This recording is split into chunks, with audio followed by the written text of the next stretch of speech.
महाराज सांगतात हा एक निवाडा आहे बाबा की कोणता एक सामाजिक तत्वाचा काय न्याय आहे बाबा. महाराज सांगतात दया तिचे नाव भूतांचे पालन. दया कुणाला म्हणा बाबा, भूतांचं पालन करणं हे दया आहे. आणि अनेक निर्दळन कंटकाचे बघा, मुंगीला सुद्धा न मारणारा संप्रदाय हे काय म्हटलं. तुकाराम महाराज मुंगीला सुद्धा मारून देणार, मारू नका म्हणतात आणि मुंगीला मारू नका म्हणतात. मग ते अनेक निर्दळन कंटकाचे का म्हणत असतील तर त्याचं उत्तर असं आहे महाराज, जर कोणी विनाकारण जर उपद्रव देत असेल, त्रास करत असेल, समाज कंटक असेल तर त्याला मारलं तर पाप लागत नाही. मुंगी कोणाला त्रास करत का? आमचे वारकरी संप्रदायाचे तत्व असे आहेत महाराज, कोणाही जीवाचा न घडो, कोण्या जीवाला मारू नका म्हणतात. मारू नये सर्प संतांची दृष्टी होतील ते कष्टी व्यापकपणे एक सूत्र जीव शिव ऐक्यता रोमपणिता अंकापी. तुकाराम महाराज म्हणतात आपल्या शरीरावरचं एक जर रोम उपडलं तर सगळ्या शरीराला जसा त्रास होतो तसं या पृथ्वीवरच्या विनाकारण एखाद्या माणसाला जर कोणी त्रास दिला तर त्याचा त्रास संतांना होतो. म्हणे मी काय सांगतोय की बाबा कुणालाच न मारू नका म्हणणारा संप्रदाय असं का बोलत असतील तुकोबाराय, तर उपद्रव देणाऱ्या माणसाला, विनाकारण त्रास देणाऱ्या, नाहक त्रास देणाऱ्या माणसाला त्याचं निर्दळन करा म्हणतात. अनेक निर्दळन कंटकाचे म्हणून धर्मनीतीचा ऐकावा व्यवहार निवडिले सार असार. ते सार काय आहे आणि असार काय आहे याचा आम्ही निवाडा केलेला आहे बाबा. धर्म आणि नीती हे दोन महत्वाचे आहेत महाराज. बघा तुम्ही, जेव्हा धर्म आणि नीती ज्या घरातला संपून जातो तेव्हा ते घर उद्ध्वस्त होते. जेव्हा धर्मही संपतो आणि नीती संपते तेव्हा गाव संपते. बघा, मूल्य आणि तत्व हे महत्वाचे आहेत. बघा, मूल्य, तत्व, धर्म आणि नीती ह्या चार गोष्टी महत्वाच्या आहेत महाराज. माणसाचं भांडण राहावं पण वैचारिक राहावं, विरोध राहावं पण वैचारिक राहावं, भांडण राहावं पण तत्वाचं राहावं, पण द्वेषाचं राहू नये. आताचे सध्याचे राजकारण चालवायला महाराज या देशामध्ये, या राज्यामध्ये काय मला बघा, एक काळ असा होता एका शाळेत शिकलेले तिघ मित्र, तिघ तीन पक्षात होते. बघा, एका जागी शिकलेले, दोघं एका पक्षात आणि एक एका पक्षात. ऐका, गोपीनाथ मुंडे आणि प्रमोद महाजन, मेवणे आणि विलासराव देशमुख एकाच कॉलेजमध्ये शिकलेले तिघ होते. पण यांची भांडणं व्हायची पण वैचारिक, विरोध व्हायचा तत्वाचा. जेव्हा एखादं काम चांगलं होत असेल तर सगळे एकत्र यायचे. आता तसं नाही महाराज, विरोध आहे, फक्त माणसाचा द्वेष चालू आहे. आज त्याचं राजकारण खाल्ल्या गावापर्यंत येऊन पोहोचले, गल्ली गल्लीत येऊन पोहोचले. विरोध राहावा, वैचारिक विरोध राहावा, वैचारिक विरोध. अनेक जणांचा विरोध होता पण तो वैचारिक विरोध. आज तत्वाचा विरोध नाही महाराज, वैचारिक विरोध नाही, आज सगळा व्यक्ती द्वेष आहे. म्हणून घरातला धर्म संपला, घरातली नीती संपली की घर उद्ध्वस्त होते. ऐका, धृतराष्ट्राकडे सगळं होतं पण धर्म नव्हता आणि नीती नव्हती. ऐका, धर्म नव्हता आणि नीती नव्हती. 100 लेकरं होती पण एक बी शिल्लक राहिलं नाही. आणि 5च पांडव होते, धर्मानं चालले, नीतीनं चालले, 5मधला एकही मेला. मी माझ्या मनचं सांगणार नाही. ऐका, ज्यावेळेस शेवटचा श्लोक आहे गीतेचा, शेवटचा श्लोक, शेवटच्या श्लोकाला ज्यावेळेस धृतराष्ट्रानं संजयाला विचारलं, लई सांगू नको म्हणले, आता 11:15 वाजले, लई बडबड करू नको म्हणले, कामाचं सांग. 18 अध्याय झालं तुझंच ऐकून आलं, असं झालं तसं झालं, ह्या अध्यायात ते झालं, विश्वरूप झालं, नामुक झालं, तमुक झालं, मला एवढंच सांग, या युद्धामध्ये विजय कोणाचा होणार आहे, फक्त एवढंच सांग.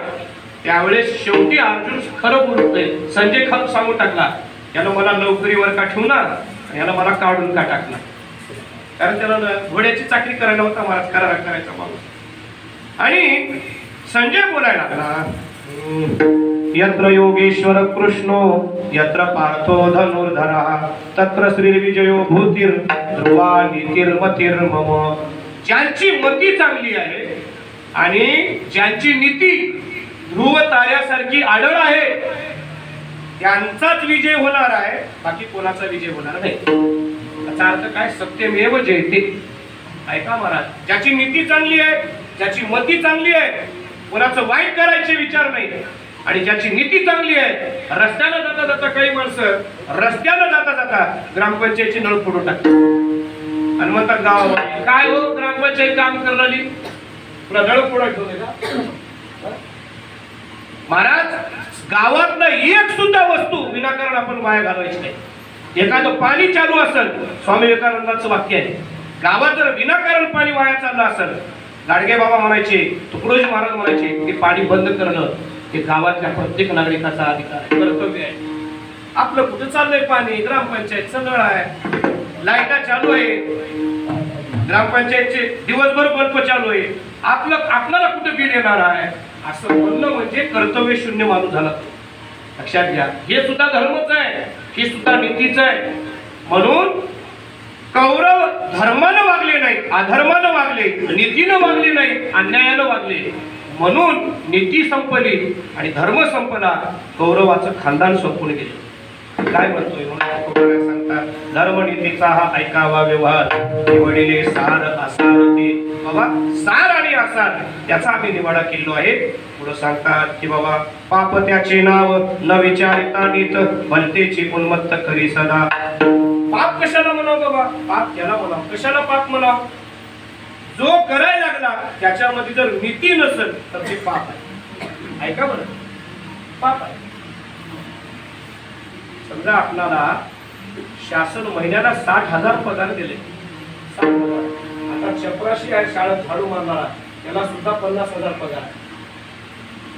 आमच्या गावात चपराशी आहे, चपराशी झाडू मारायला त्याला चपराशी म्हणून शाळेवर घेतले, जिल्हा परिषदचा कर्मचारी. तर त्यानं झाडू मारत नाही, त्यानं 5,000ची बाईट होईल.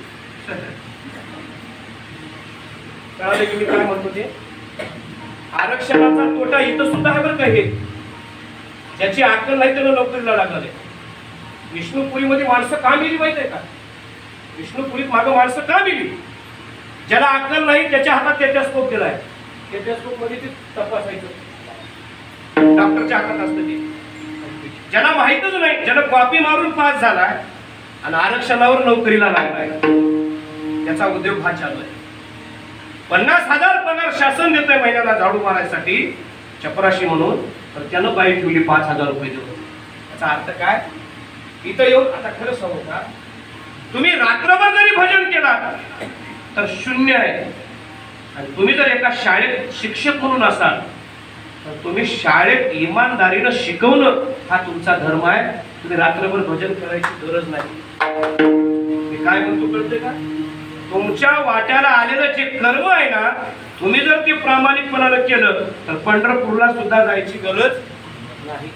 आमची माळी याची जात शेतेला उबागायत, आम्हा ते कांदा मुळा भाजी अवघे विठाबाई माझी. म्हणजे आपल्या वाट्याला जे कर, डॉक्टर आहे ना, डॉक्टरनं इमानदारीनं आपला आपला व्यवसाय केला पाहिजे, इमानदारी प्रामाणिकपणानं. आमच्या गावात सुतारे डॉक्टर म्हणून आहे, केला पाहिजे. सुतारे डॉक्टर महाराज आज वय 70च्या वर गेले, 75. त्या माणसानं जर त्या काळात पैसा कमवला असता तर आज मुखेड तालुक्यात पुंडे डॉक्टर पेक्षा जास्त पैसे त्याच्याकडे राहिले. एवढा तज्ञ माणूस आहे. आमच्या बाबाला आजारी पडले आमचे बाबा 2009-10. मी आळंदीहून आलो, त्यांनी सांगितलं 7व्या दिवशी तुझे वडील मरला. कसं काय डॉक्टर साहेब सांगा? बाजूला गेलं, मला सांगितलं दोन्ही किडन्या आणि लिव्हर फेल आहे. कस का बाबा? बिड्या ओढत होते का? हा ओढत होते. बिड्या ओढत होते का? ओढत होते. लिव्हर गेलं बाजून. संडास एवढी लागली होती महाराज, संडास थांबायलाच तयार नव्हती. त्यांनी सांगितलं सुखानं मरावं असं वाटत असेल तर सलाईन बंद करू नका, आणि जर तळमळ करून जर मरावं वाटत असेल तुमच्या मनात तर सलाईन बंद करा. तुम्हाला वाटत असेल मी पैसे घेऊन मला सलाईनचे म्हणून, 7व्या दिवशी मिळलेच महाराज. दवाखान्यात नेऊन पैसे भरू नका त्यांनी सांगितलं आम्हाला. आज कोरोनाच्या काळात डॉक्टर लोकांनी किती घर भरून घेतले. काय सांगतोय? आपला जो धंदा आहे ना तो प्रामाणिकपणाने केला पाहिजे. तारीख दिली ना निवडीला, मराव तर तारीख बुडवाव नाही. तिकडे वाढून दिले म्हणून मला त्या राम जन्माच्या दिवशी किती गावची फोन आली माहिती ना. काल रामाचा कार्यक्रम झाला का नाही? मी तारीख दिलो पहिल्यांदा लिंगापूरला. मला कुठं माहित आहे एवढा कार्यक्रम मोठा होईल म्हणून. 100 ते 150 गावचे फोन आले असतील सुनीलदादा. एका गावचा फोन आला, महाराज तिथं कोणाला तरी पाठवून द्या, इथं कार्यक्रम लई मोठा आहे, जिल्ह्यात कार्यक्रम आहे, नांदेडमध्ये चांगल्या शहरात आहे, कार बांधून या. मी म्हणलो मी ज्या गावला गेला तारीख तुमचं कीर्तन अंदाज ठेवता तुम्ही कीर्तन, त्या गावला मी दरवर्षी जातो. मला ते धंदे करायचे नाही. मी काय म्हणतो सांगताय, आपण ज्या गावला तारीख दिली ना प्रामाणिकपणाने त्या गावला गेलो पाहिजे. लोक आमिष दाखवतील, हे परमार्थात का लोक लई चांगले आलेत काय? तारखा घेणारी लोक लई शाने आहेत म्हणता तुम्ही. महाराज तिकडनं बुडवा पण इथं या, म्हणजे ते महाराज आले म्हणजे स्वर्ग अवतरणार आहे, ते महाराज आले म्हणजे गावातले लोक दारू प्यायचं सोडणार नाही, ते महाराज आले म्हणजे गावात सुधारणा होणार आहे. असे धंदे जर करायचे असतील तर तारखा घ्यायला पुढे कधीच होऊ नये. मी या मताचा. अरे बाबा भजन हे कशासाठी आहे? हरिदासामुखे हरिकथा कीर्तन, तेथे पुण्य पुण्य विशेषता. तुकोबाराय सांगतात. पण काही लोक काय बी करतील. काय सांगतोय, आपला जो धर्म आहे ते आपण प्रामाणिकपणानं जर केला तर बाकी काही करायची गरज नाही. म्हणून तुकोबाराय सांगतात, पाप त्याचे नाव न विचारिता घेत परतेचे उन्मत्त करे सदा. पगार असताना सुद्धा टेबलाच्या खालून जर घेत असेल तर तो धर्म नाही, ती नीती नाही, तो अन्याय आहे आणि ते अधर्म आहे आणि तिथं पाप झालं. म्हणून तुकोबाराय सांगतात, हा धर्म सांगण्यासाठी, हा धर्म समाजाला समजून सांगण्यासाठी आम्ही तर येतोच, पण साक्षात भगवान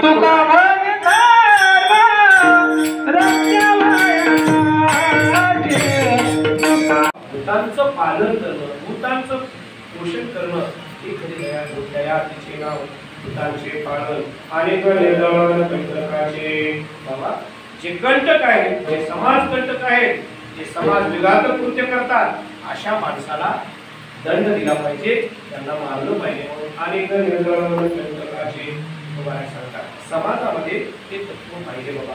ते तत्व असेल तर जग चालू शकते. कोणतं? दया तिचे नाव भूताचे पालन.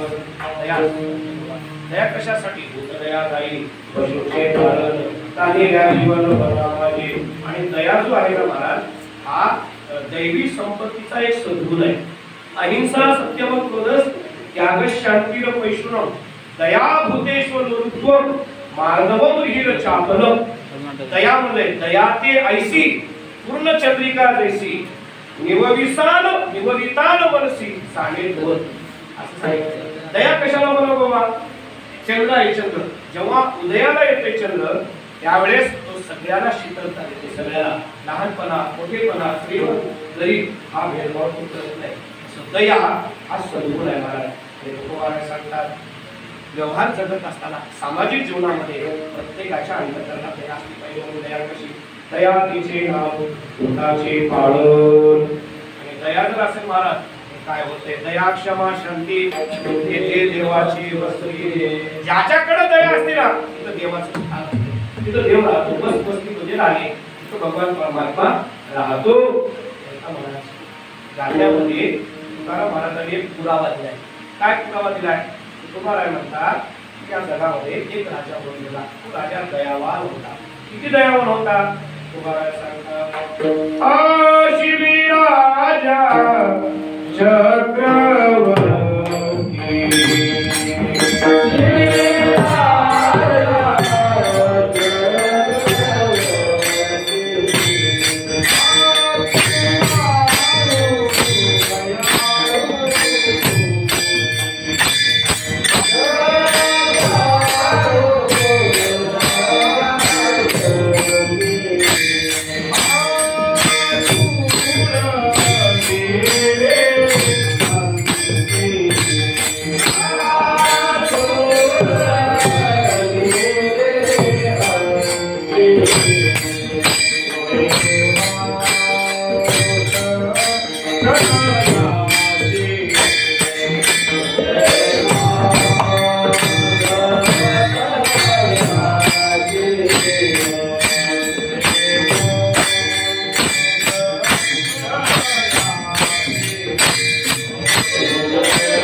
राजा चक्रवर्ती कृपाळू दयाळू होती तुळविले आमची तुळे मास दयाची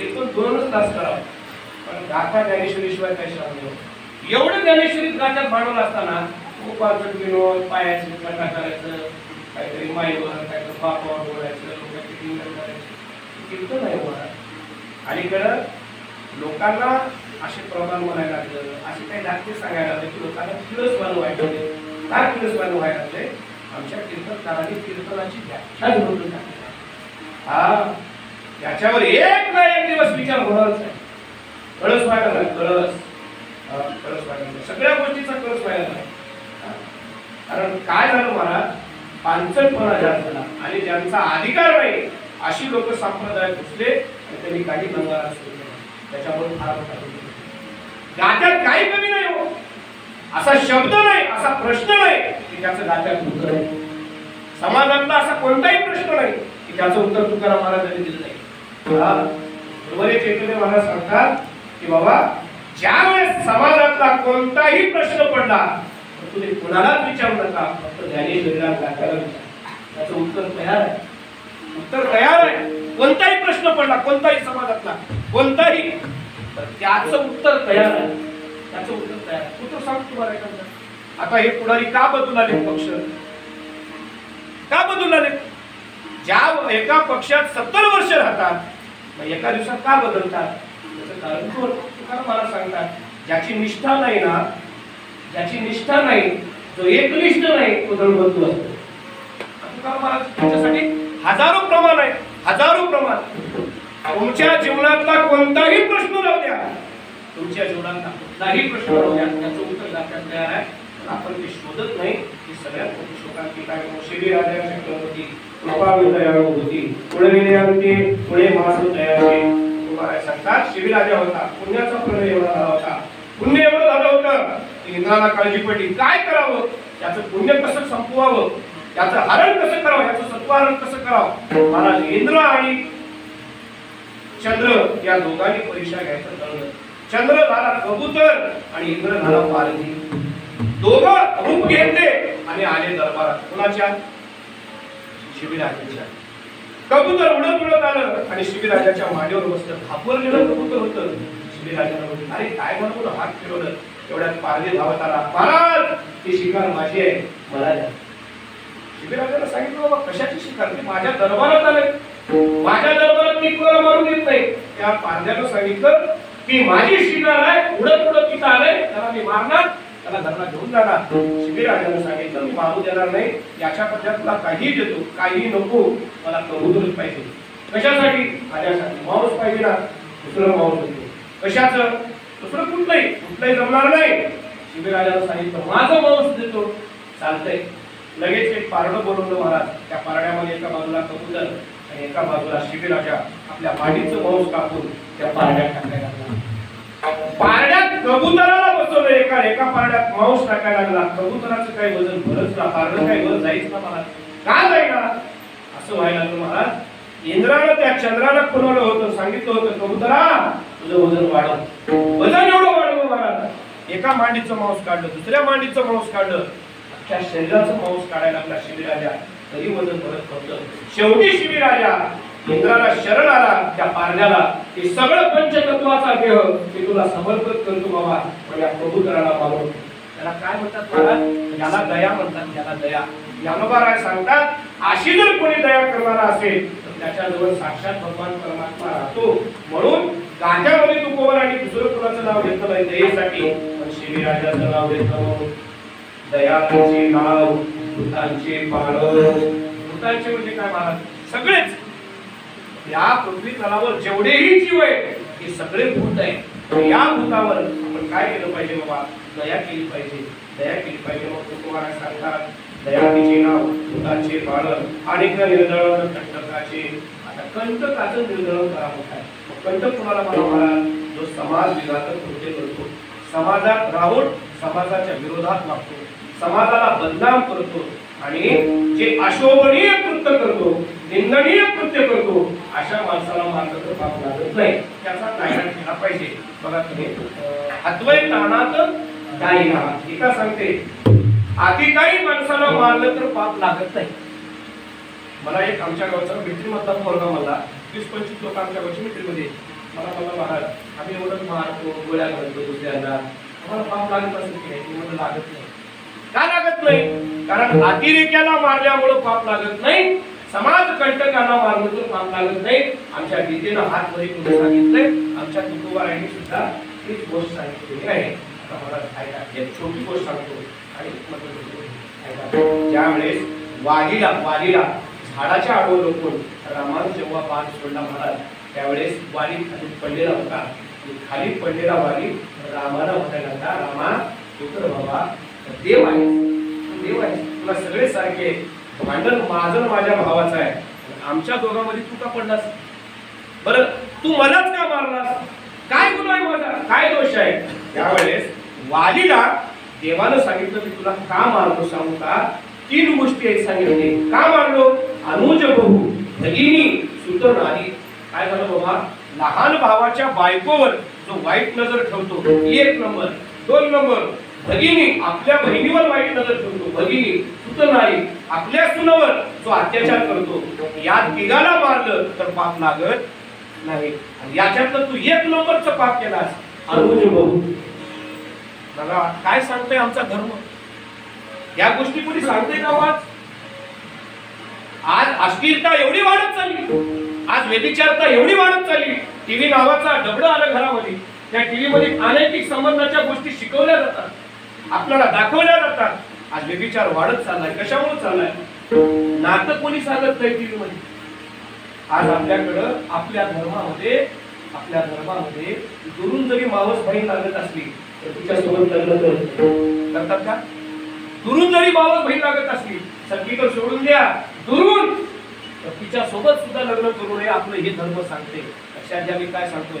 हिंदू धर्म एवढा महान धर्म त्या जगात नाही हो, त्या जगात नाही. रामाने सांगितलं मी तुला का मारलंय आणि मला पाप काय लागत नाही. आणि याच्यात 1 नंबर तू पाप केलास. अनुज बहू, सुग्रीवाच्या बायकोला घरी आणून ठेवलास आणि तुला स्वतःची पत्नी असताना तिच्यावर तू अत्याचार केलास, म्हणून तुला मारलं तर पाप लागत नाही.